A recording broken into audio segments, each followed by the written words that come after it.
87 வயது இளம் சிங்கம் 120 ஆண்டு காலம் வாழ்வியல் நம்பிக்கையோடு இருக்கின்ற மக்கள் நல ஊழியன், மக்கள் நல தலைவர் traffic Ramaswamy back bench media நிர்வாகிகளுக்கும் அதன் உண்மையான தொழில்நுட்ப கலைஞர்களுக்கும் இந்த மீடியாவின் செய்திகளை பார்த்துவிட்டு அருமையான விமர்சனங்களை கொடுக்கின்ற லட்ச மக்களுக்கும் நேயர்களுக்கும் இந்த இளைஞரின் வாழ்த்துக்கள். இன்றைய தினம் மத்தியிலே ஆளுகின்ற காவி வேஷ்டிக்கார மதவெறியர்கள், ஒரு இராணுவ வீரர்கள் சைனாவோட கைகோத்து ஒப்பம் மோனங்களா எவ்வளோ கொள்ளடிச்சுங்கிறது தெரியல. அந்த ரேபிட் கிட்ல திருப்பி அனுப்பிச்சுக்கின்றான். அவன் இப்போ உனக்கு வேலை காமிச்சிட்டான்.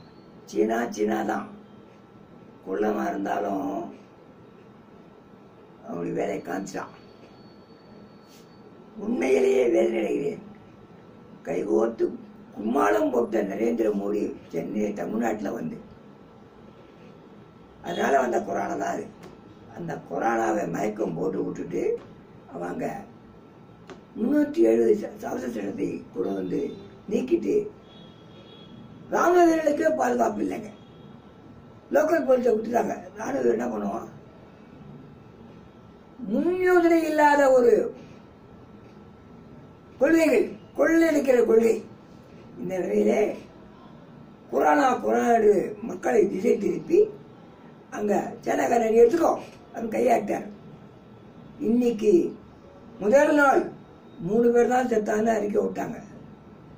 ஆனா அதையே மூடி மறைச்ச மோடி அவர்களே, ராஜ்நாத் சிங் அவர்களே, ஏயா நாட்டில் வாழறீங்க? 20 பேருக்கு மேல நீங்க வருது செய்திகள், மூலையாலே வருது.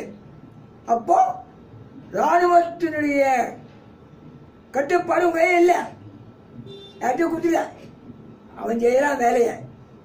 சீனாவோ அமெரிக்காவோ நேபாள்கார அவெல்லாம் சின்ன அவங்க காட்டுறாங்க வேலை. உனக்கு இந்த மூளை கிடையாது. மூஞ்சி தொங்க போட்டுட்டு நமஸ்கார் நமஸ்கார் धन्यवाद हम हमारे इंडिया को ऊपर लेकर जाएगा 5 साल में. இது மாதிரி ஏன் ஊரை ஏமாத்துறீங்க? தமிழ்ல ஒரு வார்த்தை பேச முடியுதா? இந்திய நாடு இப்படி எல்லாம் வேடிக்கை காட்டி இன்னைக்கு கொரோனால ஒரு பயணி, உண்மையான வீரன், அவனை கூட காப்பாற்ற யோகியதை இல்லாதவங்க இன்னைக்கு 1000 பேரை வச்சு அவருடைய இறுதி மரியாதையை பாராட்டுகிறேன். அந்த விதத்தில் எடப்பாடி பழனிசாமியும் மோடியும் எதுவும் தடை போடல. ஏன்னா 157 எல்லாரும் சமந்தான். மந்திரிங்க கூத்தாடம் போடுவாங்க, கொண்டாடம் பண்ணுவாங்க, கல்யாணம் பண்ணுவாங்க, கர்மாந்தரம் பண்ணுவாங்க 6 பேரை வச்சு. ஆனா பொதுமக்கள் 2 பேர் கூட்டம் பண்ணதான் சட்டம் பாலும் ஒப்பம் மௌனலாம். இன்னைக்கு பயணியனுடைய இறுதி சடங்கு உன்னை 147 உடனே நீக்க வேண்டும் என்றதற்கு வெற்றி விழா நடந்துவிட்டது என்பதை பெருமையோடு சொல்கிறேன்.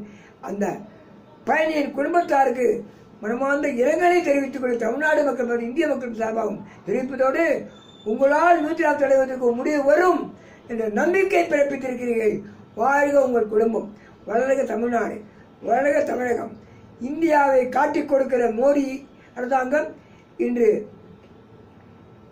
சிம்லா நினைக்கிறேன், மணிப்பூர்லேயோ 7 எம்எல்ஏக்கள் வேலையிடம் காங்கிரஸ் ஆட்சி பண்ணி மனு கொடுத்துருக்காங்க.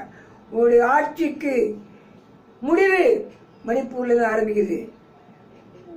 1 வருஷம் மேக்சிமம் 1 வருடம் நீ எங்க இருப்பாரு உனக்கே தெரியாது. தெய்வம் கொண்டு போதா இல்ல வேற எங்கேயாவது இருப்பேன்னு தெரியாது, பதவி ராஜா கொண்டு போய் தெரியாது. அந்த நிலைக்கு தான் போயிடுவேன். சும்மா வெளிவேஷம் போடாது, கும்பிடு போடு ஊழ கும்பிடு போட வேலைக்கு ஆகாது என்பதை தெரிவித்துக் கொண்டு மனமாற வாழ வைக்க வேண்டும் என்றால் திருந்து திருந்து திருந்து ஊழல்வாதிகளை உள்ளே போடு. எப்படி பண்ணி உங்களுக்கு 37 துறையை உள்ள போடுமால, அப்பதான் நீ உருவிடுவேன் என்று மீண்டும் தெரிவித்துக் கொண்டு தமிழனுக்காக வீர வணக்கம் செய்கிறேன். பயணிக்கு அவருடைய ராணுவ மரியாதையோடு கிராமத்தில் இருந்ததுன்னா அதான் தமிழுடைய சரித்திரம். நீ குஜராத் இடத்துல அழிஞ்சு போச்சு, குஜராத் அழிஞ்சு போச்சு, மணிப்பூர் அழிஞ்சு போச்சு. நீ இந்தியாவில் இன்னும் வாழாட்ட முடியாது. மாறினால் நல்லது, இல்லாவிட்டால் உன்னுடைய கடைசி காலம் எண்ணப்பட்டு கொண்டிருக்கிறது. 21ஆம் தேதி 4 பேர் 4 பிரபலங்கள் என்று சொல்லியிருக்கிறார்கள். அது பிரபலங்கள் நீ இருக்கக்கூடாதுன்னு வேண்டுகிறேன். தயவு செய்து திருந்தினால் உங்களுக்கு நல்லது, இல்லாவிட்டால் சூரிய கிரகணத்துடைய பலன் வெகு விரைவிலே உங்கள் அனைவருக்கும் வரும். எடப்பாடி பழனிசாமி உள்பட இந்த வருத்தத்தோடு தெரிவித்துக் கொண்டு பழனி குடும்பத்தாருக்கு ஆழ்ந்த இரங்கலை பேக் பெஞ்ச் மீடியா மூலமாகவும் தமிழ்நாட்டு மக்கள் மூலமாகவும் இந்திய மக்கள் மூலமாகவும் வீர வணக்கத்தை தெரிவித்துக் கொண்டு உங்கள் குடும்பம் நல்லபடியாக வாழ வேண்டும் என்று வாழ்த்து விடுகிறேன். நன்றி, நன்றி, வணக்கம்.